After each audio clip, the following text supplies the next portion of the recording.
Selamat pagi, salam sejahtera bagi kita semua. Selamat hari Minggu dan selamat memasuki Minggu Sengsara yang ketujuh pada saat ini. Kita akan segera masuk di dalam ibadah persekutuan kita. Kita percaya bahwa kita punya Allah yang maha kuasa, Allah yang maha hadir, yang kuasanya tidak dibatasi oleh ruang dan waktu. Tuhan yang mengenal kedalaman hati kita masing-masing. Karena itu, ibadah minggu yang kita laksanakan di rumah kita masing-masing sesungguhnya adalah salah satu kesaksian bahwa kita percaya kepada Allah yang maha hadir dan bahwa kita peduli dengan pergumulan bangsa kita, dan ibadah yang kita laksanakan di rumah kita masing-masing tidak mengurangi keimanan kita kepada Yesus Kristus. Karena itu, mari kita memulai ibadah Minggu Sengsara ke-7 ini dengan berdiri untuk menyanyikan nyanyian rohani 3 bait 1 dan baitnya yang kedua, hormat bagi Allah Bapa. Hormat bagi Allah Bapa, hormat bagi anaknya, hormat bagi Roh Penghibur ketiganya yang esa. Haleluya, haleluya, ketiganya yang esa. Hormat bagi Raja Surga, Tuhan kaum manusia. Hormat bagi Raja Gereja di seluruh dunia. Haleluya, haleluya, di seluruh dunia. Mari kita mulai ibadah kita. Ibadah minggu yang kita laksanakan saat ini jadi di dalam nama Allah, Bapa dan Anak dan Roh Kudus. Kasih karunia Allah menyertai kamu sekalian. Amin. Silakan duduk kembali. Patutlah kita bersyukur kepada Tuhan atas kasih setianya yang kembali dinyatakan bagi kita, sehingga pada hari ini, di minggu yang telah dikuduskan oleh Tuhan, kita boleh menyatakan persekutuan kita dengan Tuhan dan saudara seiman, menyatukan hati, menyembah Allah. Karena itu mari kita kembali mengangkat nyanyian rohani 9, baitnya yang pertama dan bait yang ketiga, Hai kaum Tuhanku. Hai kaum Tuhanku, Allahmu benar, beri nyanyianmu berbunyi besar, yang maha mulia dan sumber hayat. Muliakanlah Dia segala tempat, ya Allah Esa, penabur berkat. Terima sembah segala jemaat, kuasa dan hikmat syukur bagimu, ya pokok selamat kekal dan teguh. Mari kita satukan hati di dalam doa untuk pembacaan firman. Kita berdoa. Kami memuji dan memuliakan nama-Mu ya Bapa di sorga. Kami percaya kepada kuasa-Mu yang selalu dinyatakan di dalam hidup kami. Kami percaya bahwa Tuhan yang memungkinkan kami, sehingga sampai detik ini kami tetap sehat, selamat. Dan pada hari ini, di minggu yang telah Tuhan kuduskan ini, boleh kembali menyatukan hati, untuk menghadap Tuhan, memuji memuliakan nama Tuhan. Dan bahkan sekarang ini kami telah mempersiapkan hati kami untuk mendengar kebenaran firman-Mu. Suci kuduskan hati dan pikiran kami, layakkan kami untuk memahaminya Tuhan, agar firman-Mu ini menjadi pedoman dalam hidup karunia-Mu. Tuhan, bersabdalah kepada kami, karena kami siap untuk mendengar. Di dalam nama Tuhan Yesus Kristus kami datang berdoa. Amin. Bapak Ibu saudara-saudara yang diberkati oleh Tuhan Yesus Kristus, firman yang akan kita dengarkan bersama-sama pada saat ini telah ditetapkan dari Matius pasal 21, ayatnya yang pertama sampai ayat yang ke-11. Matius pasal 21 ayat pertama sampai ayat yang ke-11, yang oleh Lembaga Alkitab Indonesia diberi judul Yesus dielu-elukan di Yerusalem. Ketika Yesus dan murid-muridnya telah dekat Yerusalem dan tiba di Betfage yang terletak di Bukit Zaitun, Yesus menyuruh 2 orang muridnya dengan pesan, "Pergilah ke kampung yang di depanmu itu, dan di situ kamu akan segera menemukan seekor keledai betina tertambat dan anaknya ada dekatnya. Lepaskanlah keledai itu dan bawalah keduanya kepadaku. Dan jikalau ada orang menegur kamu, katakanlah, Tuhan memerlukannya, ia akan segera mengembalikannya." Hal itu terjadi supaya genaplah firman yang disampaikan oleh Nabi, "Katakanlah kepada putri Sion, lihat, rajamu datang kepadamu. Ia lemah lembut dan mengendarai seekor keledai beban yang mudah." Maka pergilah murid-murid itu dan berbuat seperti yang ditugaskan Yesus kepada mereka. Mereka membawa keledai betina itu bersama anaknya, lalu mengalasinya dengan pakaian mereka, dan Yesus pun naik ke atasnya. Orang banyak yang sangat besar jumlahnya menghamparkan pakaiannya di jalan. Ada pula yang memotong ranting-ranting dari pohon-pohon dan menyebarkannya di jalan. Dan orang banyak yang berjalan di depan Yesus dan yang mengikutinya dari belakang berseru katanya, "Hosana bagi anak Daud. Diberkatilah dia yang datang dalam nama Tuhan. Hosana di tempat yang maha tinggi." Dan ketika ia masuk ke Yerusalem, gemparlah seluruh kota itu dan orang berkata, "Siapakah orang ini?" Dan orang banyak itu menyahut, "Inilah Nabi Yesus dari Nazaret di Galilea." Amin. Demikianlah pembacaan firman Tuhan. Yang disebut berbahagia adalah mereka yang setia mendengar, terlebih bila hidup di dalam kebenaran firman itu. Amin. Bapak Ibu saudara-saudara yang diberkati oleh Tuhan Yesus Kristus,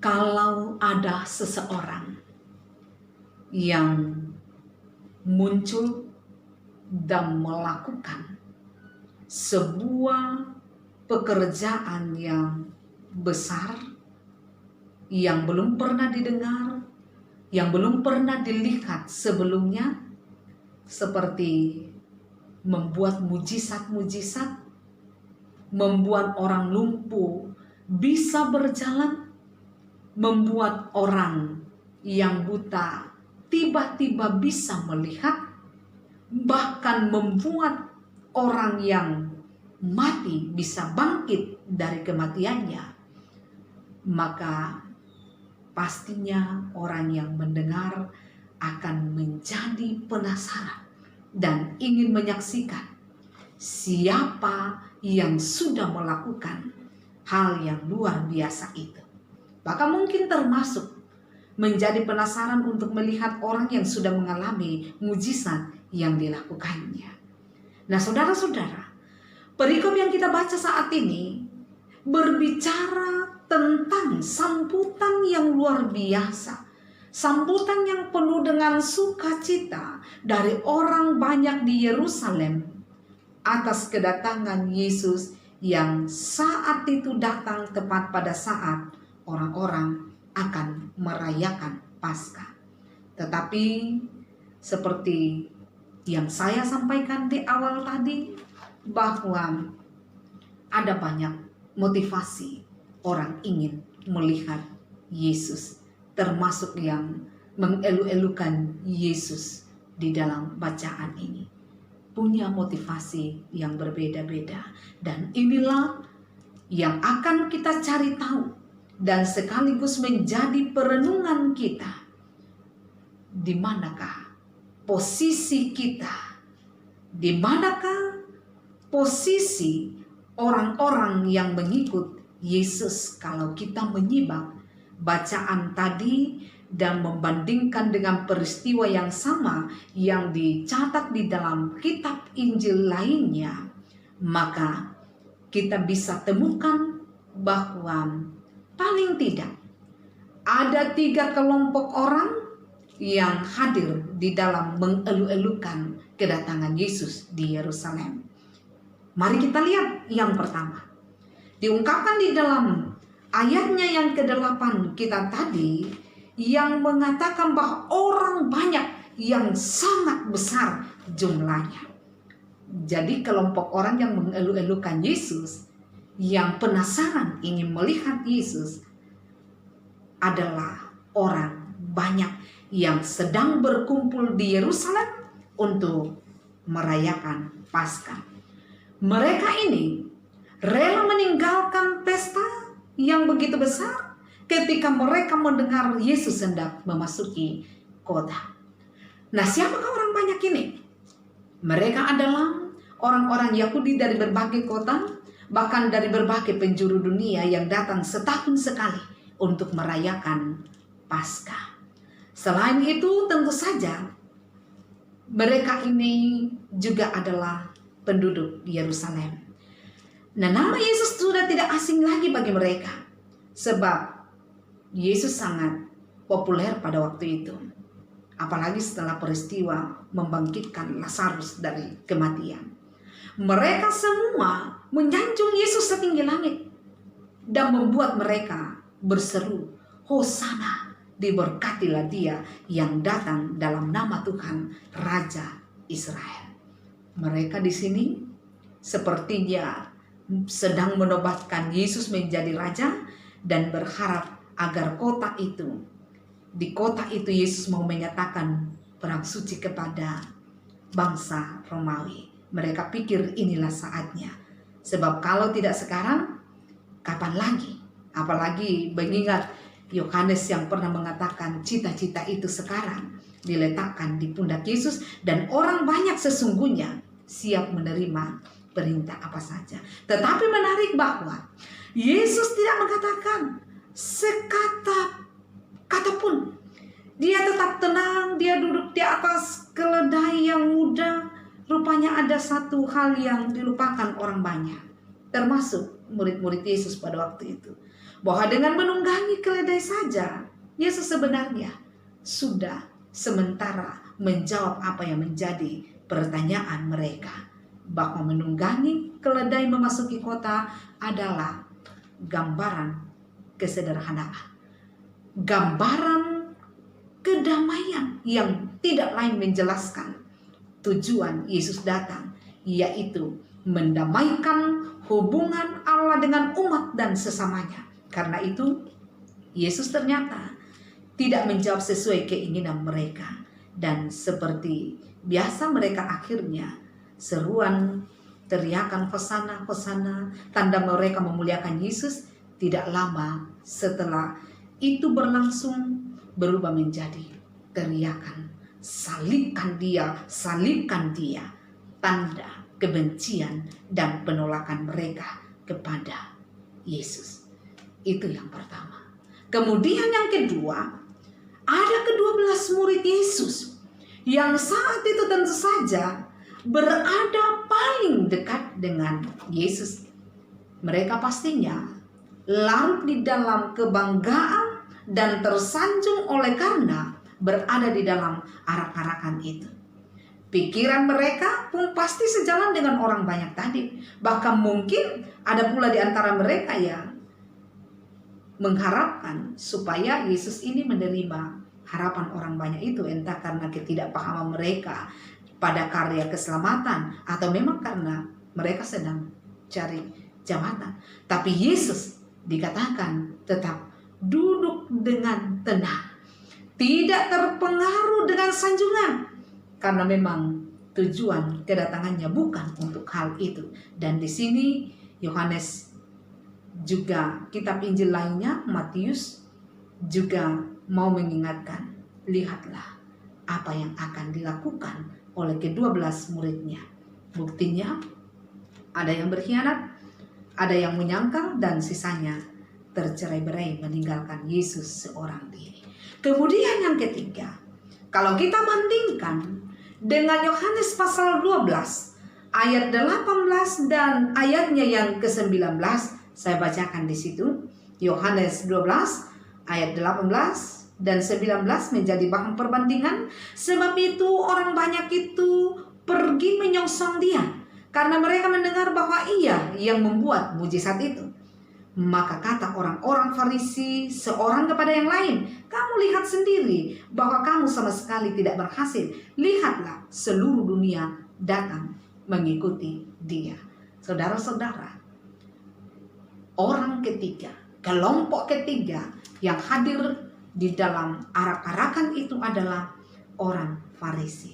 Orang Farisi yang saling menuding di saat yang bersamaan ketika Yesus sedang dielu-elukan. Mereka yang sebelumnya sudah mencari jalan agar Yesus ini ditangkap, agar Yesus ini dibunuh, kini melihat dengan mata kepala mereka sendiri bahwa ternyata semua orang pada saat itu berada di pihak Yesus. Rencana mereka berantakan sebab dengan kenyataan itu, siapa yang berani membunuh Yesus pastinya akan berhadapan dengan orang banyak pada waktu itu. Nah, di sini kitab Injil Matius mau mengatakan bahwa Yesus tidak memakai kesempatan itu untuk mengancam agar semua lawannya, termasuk orang-orang Farisi, menjadi takut kepadanya. Sekali lagi, karena bukan itu tujuan Yesus datang. Karenanya dikatakan Yesus tetap tenang. Sekalipun dengan bersikap demikian, ternyata orang-orang Farisi malah semakin menjadi-jadi.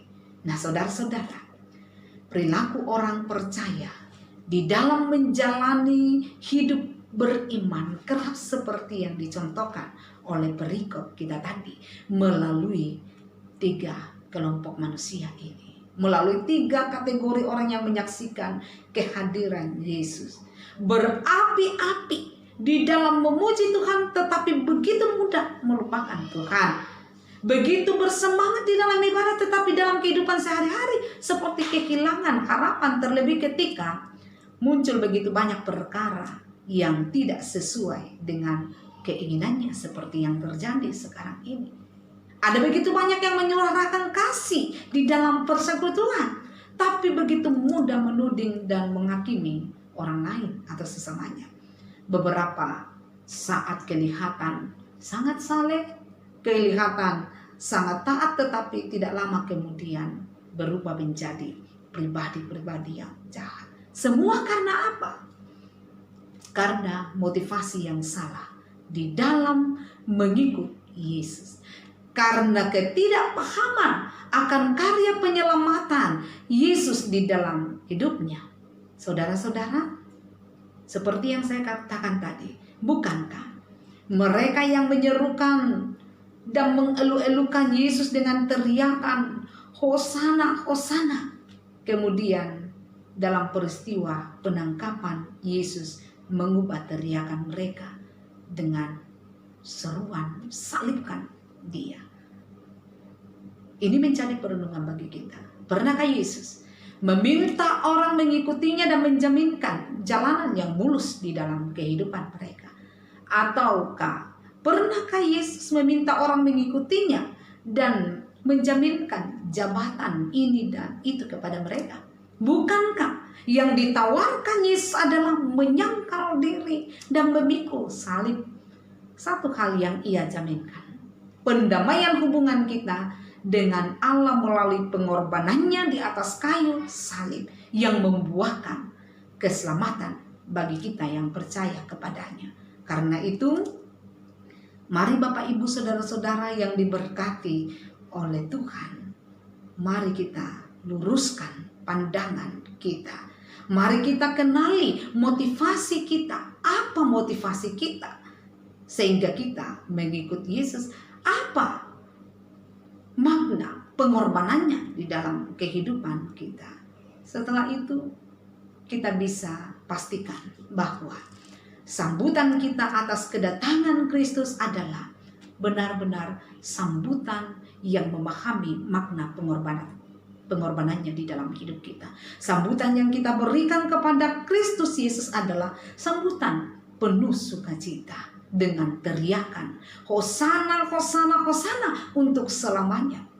Berjaga-jagalah supaya teriakan Hosana itu tidak berubah menjadi teriakan salibkan dia, tetapi Hosana untuk sekarang ini dan Hosana untuk selama-lamanya.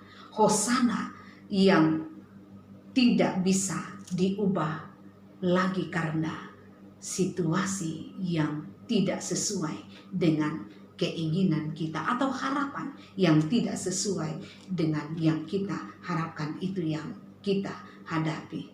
Karena itu saudara-saudara yang dikasihi oleh Yesus Kristus, katakan dan teriakan Hosana bagi dia, Hosana bagi dia sekarang, dan Hosana untuk selama-lamanya. Terpujilah Yesus Kristus untuk selama-lamanya. Haleluya. Amin. Bapak Ibu saudara-saudara yang diberkati oleh Tuhan, marilah kita hening sejenak untuk masuk di dalam saat teduh. Kita renungkan secara pribadi firman yang telah kita dengarkan ini. Saat teduh kita mulai. Amin. Untuk saat teduh kita bersama-sama kita responi firman Tuhan yang telah kita dengarkan ini, dan sekaligus pujian ini akan mengiringi persembahan kita. Kita nyanyikan nyanyian rohani 83 bait pertama dan baitnya yang keempat. Ku kasih Yesus terang dan kuatku.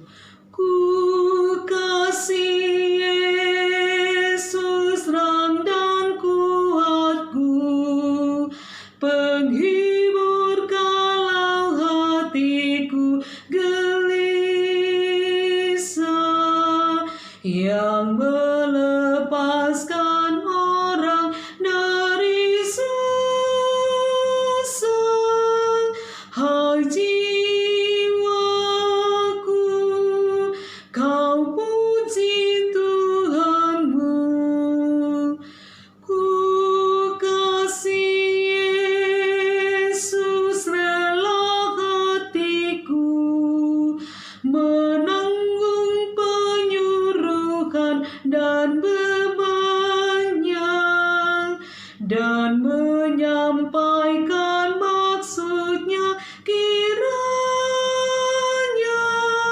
sebab ku tahu kasih-Nya teguh. Bapak Ibu saudara-saudara yang diberkati oleh Tuhan Yesus, mari kita satukan hati kita di dalam doa syafaat. Kita berdoa. Puji syukur kami angkat kepadamu Tuhan, untuk kasih setia yang telah Tuhan nyatakan bagi kami, sehingga saat ini kami boleh menyatakan persekutuan kami dengan Tuhan dan saudara seiman kami melalui kesatuan hati menyembah Tuhan. Ya Bapa di sorga, kami bersyukur untuk kesempatan memuliakan nama-Mu. Kami bersyukur untuk sapaan firman-Mu yang boleh hadir menyapa kehidupan kami saat ini. Jadikan kami Tuhan sebagai pribadi-pribadi yang selalu memuliakan nama Tuhan, yang selalu berteriak Hosana, dimuliakanlah nama Yesus Kristus dan sekarang dan untuk selama-lamanya. Ya Bapa di surga, kami berdoa pada saat ini untuk seluruh jemaat-Mu, pribadi lepas pribadi, keluarga, dan juga anak-anak Tuhan, mulai dari pemuda sampai kepada persekutuan anak dan remaja. Tuhan berkati mereka semua, berkati mereka dengan limpahan kasih setiamu, sehat selamat Tuhan nyatakan bagi mereka. Tuhan menjauhkan seluruh jemaatmu dari segala cobaan godaan mara bahaya, sakit, penyakit.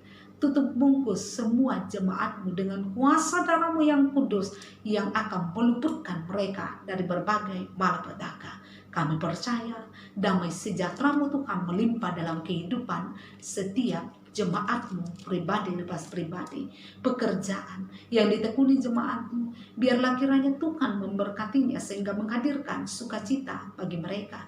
Kami berdoa Tuhan, bagi jemaatmu yang saat ini sedang mengalami pergumulan-pergumulan kehidupan, apapun bentuk pergumulan hidup mereka, lawat menurut kasih setiamu, yang saat ini sedang bergumul dengan sakit penyakit, sembuhkanlah mereka karena kami percaya kepada kuasa Tuhan yang berkuasa atas segala pergumulan yang mereka alami. Kami yakini atas kuasa Yesus Kristus penyakit mereka disembuhkan. Pun kami berdoa kepadamu ya Tuhan, untuk mereka yang lemah imannya, dikuatkan oleh Tuhan, yang saat ini sedang berduka hati, dihiburkan oleh Tuhan. Kami berdoa untuk anak-anak Tuhan yang berjuang menuntut ilmu. Berkatilah perjuangan mereka Tuhan. Rancangkan masa depan yang terbaik, yang terindah bagi mereka. Pun kami berdoa secara khusus kepadamu Tuhan, bagi pergumulan yang dialami oleh bangsa kami, yang dialami oleh dunia saat ini, yang dialami oleh umat-umat Tuhan karena wabah virus corona. Tuhan, kami percaya bahwa Engkau berkuasa di sorga dan di bumi. Engkau berkuasa atas alam semesta ini dengan segala sesuatu yang terjadi di dalamnya. Kami percaya Tuhan punya kuasa untuk menghentikan wabah virus corona ini. Dengan demikian Tuhan, terciptalah suasana penuh damai sejahtera. Karena kuasa Tuhan dan nama Tuhan sajalah yang akan dipermuliakan. Kami meyakini Tuhan mengaruniakan hikmat bijaksana kepada pemerintah kami melihat jalan keluar yang Tuhan sediakan untuk keluar dari pergumulan ini. Tuhan menjaga para medis bersama dengan keluarga mereka. Mereka berdiri di garda terdepan dan kami yakini bahwa Tuhan berkenan untuk pelayanan mereka. Maka jaga lindungi mereka, sehat selamat limpahkan kepada mereka ya Tuhan. Ya Bapa di surga, mereka yang kehilangan kekasih-kekasih mereka, hiburkanlah mereka Tuhan. Dan kami yakini pada waktu yang tepat menurut ukuran Tuhan, Tuhan akan memberikan kelegaan bagi bangsa kami, bahkan bagi seluruh isi dunia ini. Dan nama Tuhanlah yang akan dipermuliakan. Ya Bapa di surga, kami pun berdoa kepadamu untuk anak-anak Tuhan yang saat ini sedang berada di perantauan, yang tidak memungkinkan untuk berjumpa bersama dengan keluarga mereka. Jaga lindungi mereka Tuhan, dan biarlah Tuhan selalu mempersatukan di dalam doa dan pengharapan kepada Yesus Kristus bersama dengan seluruh keluarga yang ada di Makassar. Ya Tuhan, kami percaya bahwa Tuhan mendengar doa kami. Kami percaya ya Tuhan bahwa Tuhan juga berkenan untuk persembahan syukur yang telah kami berikan. Dan teruslah ajar kami untuk memakai setiap berkat-Mu yang ada pada kami untuk menghadirkan kemuliaan bagi nama Tuhan saja. Inilah doa kami Tuhan. Kami yakini Tuhan kabulkan karena kami datang berdoa di dalam nama Yesus Kristus, Tuhan dan Juru Selamat kami yang hidup, yang mempersatukan kami di dalam doa bersama. Demikian Bapa kami yang di surga, dikuduskanlah nama-Mu, datanglah kerajaan-Mu, jadilah kehendak-Mu di bumi seperti di surga. Berikanlah kami pada hari ini makanan kami yang secukupnya, dan ampunilah kami akan kesalahan kami, seperti kami juga mengampuni orang yang bersalah kepada kami. Dan janganlah membawa kami ke dalam pencobaan, tetapi lepaskanlah kami daripada yang jahat, karena Engkau yang punya kerajaan dan kuasa dan kemuliaan sampai selama-lamanya. Amin. Bapak Ibu saudara-saudara yang diberkati oleh Tuhan, marilah kita berdiri untuk bersama-sama mengakhiri ibadah kita dengan mengangkat pujian dari nyanyian rohani 128. Nyanyian rohani 128 kita akan menyanyikan baiknya yang pertama, dan juga baitnya yang kedua, biarkan Tuhan menyenggara. Biarkan Tuhan menyenggara dan melindungi hidupmu ketika tiba gara-gara bahaya hendak menempuh. Ajaiblah pertolongannya yang diberinya segera. Percaya Tuhan dengan hormat dan dengan hati berserah. Di jalannya engkau selamat, kudus dan baik kehendaknya. Hendak diangkatnya beban segala kekhawatiran. Saudara-saudara yang diberkati oleh Tuhan Yesus Kristus, dalam segala keadaan, marilah kita terus memuliakan Tuhan. Dalam segala kondisi kita tetap menyatakan kepedulian kita kepada sesama kita. Dan dengan iman marilah kita terima jaminan berkat dari Tuhan. Tuhan memberkati engkau dan melindungi engkau. Tuhan menyinari engkau dengan wajahnya dan memberi engkau kasih karunia. Tuhan menghadapkan wajahnya kepadamu dan memberi engkau damai sejahtera. Amin. Silakan duduk kembali, ibadah kita selesai Bapak Ibu. Ingat, pada hari Jumat yang akan datang kita akan merayakan Jumat Agung bersama. Kiranya kita mempersiapkan hati untuk hal itu dan teruslah membangun saat teduh setiap malam bersama dengan keluarga di rumah. Tuhan Yesus memberkati. Selamat pagi.